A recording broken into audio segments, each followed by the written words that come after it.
Շնորհակալություն հարգելի գործընկերներ, ցավոք սրտի գործընկերների մեծ մասը դալիճուն չեն, հատկապես մեր ընդդիմադիր գործընկերների, չնայած հենց իրենց նախաձեռնած հարցն են քննարկում։ Ես այսքան որ պարոն Ռուստեմն այստեղ է, դրա համար ասեմ նախ ուզում եմ պարոն Ռուստեմ ձեր խմբակցությանը շնորհակալություն հայտնել, կարծում եմ իրենք հիմա լսում են, որ այս հարցը օրակարգ բերեցիք, որովհետև սա լավ հնարավորություն էր Հակոբ Մովսեսի նման մտավորականին մի քանի ժամ լսելու համար, կարծում եմ մեր գործընկերներն են, մեր հայրենակիցներն են դրանից մեծ բավականություն ստացան եւ նաեւ լավ առիթ էր եւս մեկ անգամ համոզվելու համար, թե մենք ինչ ճիշտ ընտրություն ենք կատարել ժամանակին պարոն Հակոբյանին ընտրելով ՀՌՀ անդամ։ Բայց այս ամեն ինչը մի երկրորդ կողմ ունի, մյուս կողմից էլ տհաճ է այս ամեն ինչը, որտեղ եթե նայում ենք ով, ում, ինչի համար է այստեղ փորձում դատել, պայմանական ասած, այդ մարդը կարա կոգնիտիվ դիսոնանս առաջացնի։ Ես չեմ ուզում կրկնել, գործընկերներս համարյա ամեն ինչ ասեցին, թե օրենքի տեսանկյունից, թե իրավունքի, թե օրենքի բովանդակության, այս ամբողջ պատմությունը ինչ ճիշտ ասած հիշեցնում է մի հայտնի ֆիլմից դրվագ, այդ զգուշացիր ավտոմեքենայից ֆիլմը, երբ որ ձետեչկինին դատում են ու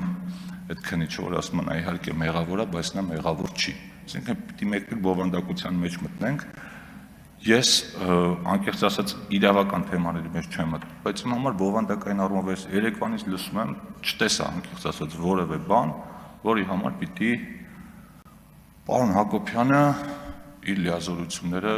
վայր դնի։ Բայց դուք շեշտում եք պետական ինստիտուտների մասին, դուք խոսում եք քաղաքական չեզոքության մասին, ձեր գլխավոր խնդիրը, խոսքս էլի ընդդիմադիրներին եմ ուղղում, պարոն Այգ, այն է, որ դուք անկեղծ չեք,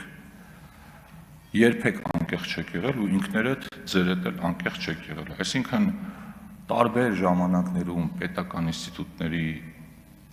դերակատարությունը աղավաղվում է, ով ինչ ասես խոսում է, ոչ մի բան ձեզ չի հետաքրքրում, հենց հերթը վերաբերվում է ձեզ, այդ ժամանակ դուք որոշում եք, որ պիտի հանկարծ պետական ինստիտուտների անկախության, անկողմնակալության մասին մտածեք։ Գործընկերներս ձեզ ուղիղ հարցեր տվեցին, օրինակ եկեղեցու հետ կապված։ Երբ որ սահմանադրությունը ասում է, որ եկեղեցին պետությունից անջատ է, դուք հազար ու մի իրավական սողանցք եք գտնում, որ ապացուցեք, որ այն ամեն ինչ որ կատարվել է, դա լրիվ օրենքի շրջանակներում է։ Այսինքն մարդիկ եկեղեցու անունից շարժում են սկսում, վարչապետի թեկնածու են առաջադրվում, ռազմական հեղաշրջման կոչ են անում, հայտարարում են, որ այդ ամեն ինչը արվում է կաթողիկոսի օրհնությամբ, այն մյուսը վերակենում միանգամից վարչապետի հրաժարականը պահանջում, եկեղեցին այս դեպքում ձեր համար ինստիտուտ չի, բայց երբ որ արդեն հերթը հասել է ձեր կուսակցությանը, այդ ժամանակ պիտի դիտարկեք, թե ով ինչ է անում։ Այս առումով մի հետաքրքիր բան էլ կա,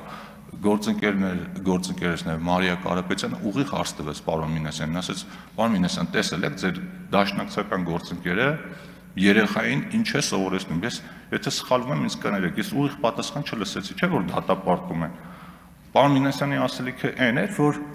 ինքը չի լսել, թե ծանոթ չէ։ Ես հիշեցնեմ մի երիտասարդ իր տղային, երեխային հորդորում էր սովորեցնել, որ պետք է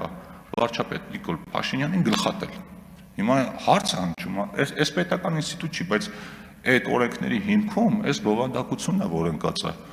Ու այս ամեն ինչ ինձ հիշեցնում է անեկդոտներ են պատմում, մի հետաքրքիր անեկդոտ կա, ասում եմ մեկը լինում է շատ աղքա, չքավոր, անտեսված մարդ, ոչ մեկ այս մարդուն երբեք ոչ օգնում է, ոչ լսում է, մի օր գիշերը դուռը ծեծում են, հարցնում է, ասում է ով է, ասում է մարդակերն է, եկել եմ քեզ ուտեմ, ասում է հենց հերթը հասավ ուտելին, հիշեցիք, որ մարդ ենք։ Այսինքն ձեզ հենց պետք է լինում, դուք հիշում եք, որ կան պետական ինստիտուտներ, կա չեզոքություն, դուք հիշում եք, որ պատգամավոր եք, կամ օրինակ Գեղամ Մանուկյանը, որ խոսում էր երթումից, պատասխանատվությունից, նախ ես ուզում եմ հիշել ու չեմ կարողանում հիշել մեր գործընկերները ազգային ժողովի անձունից երթում տվել են, թե չեն տվել։ Իմ հիշելով այդ process-ին շուտ տենց խառը կատարվեց, վերջում չհասկացանք իրականում երթում տվեցին, թե չէ։ Բայց դուք ինչով եք զբաղվել, պարտականություններից որ խոսում եք, ինչով եք այս 4-5 տարիների ընթացքում ձեր երթման հետևից գնացել, որ հիմա էլ Հակոբ Հակոբյանի նման մտավորական մարդուն ինչ որ, չգիտեմ, դիրքորոշում արտահայտելու համար վերել եք ազգային ժողով, այս 5 տարվա մեջ առաջի դեպքն է ու հենց դուք պիտի դա անեք ու հենց Հակոբ Հակոբյանի պիտի։ Ասեք մի հատ, որ այս ամեն ինչից վերանում եք, այս ամեն ինչը իրականում զավեշտ է, էլ եմ ասում, ով ում ինչի համար է կանչել ազգային ժողով ու հարցեր տալիս։ Եվ վերջում մի հարց էլ անդրադառնամ, օրինակ մեր գործընկերների մեջ sense հարց է պատտում, թե օրինակ կոռուպցիայի կանխարգելման հանձնաժողովը ինչու չի անդրադառնում անդիմադիր գործընկերների արտահայտություններին, պահվածքին կամ ընդհանրապես իրենց այդ կոռուպցիոն դրսևորումներին առերևույթ, այստեղ մի պատճառ կա իմ կարծիքով, որ հանձնաժողովը կոչվում է կոռուպցիայի կանխարգելման հանձնաժողով, այսինքն այդ հանձնաժողովը պիտի կանխարգելի կոռուպցիան, բայց մեր գործընկերների դեպքում մենք post factum գործում ենք արդեն կատարված կոռուպցիոն երևույթների հետ, դրա համար կոռուպցիայի կանխարգելման հանձնաժողովի փոխարեն մեր գործընկերներով զբաղվում է Հայաստանի Հանրապետության դատախազությունը։ Բայց կարծում եմ էլի տեղեր կան, որտեղ նույն Գեղամ Մանուկյանը, եթե վերհիշենք ինչեր էր ասում ազգային ժողովի պատգամավորների հասցեին, վարչապետի հասցեին ու մնացած պետական պաշտոնյաների հասցեին, այդտեղ չգիտեմ, որ պետական կառույցը պիտի այդ ամեն ինչով զբաղվի։ Այնպես որ հարգելի գործընկերներ, ես կարծում եմ, որ դեռ շատ ասելիք կա, կասեն մեր գործընկերները, բայց ես եւս մեկ անգամ պարոն Հակոբյան, շնորհակալություն եմ հայտնում ձեր կատարած աշխատանքի համար, համբերություն եմ մաղթում, ինձ թվում է այսօր մինչև օրվա վերջ ես նիստը կտևի, թուլացեք, մենք ամեն օր ենք սրա մեջ,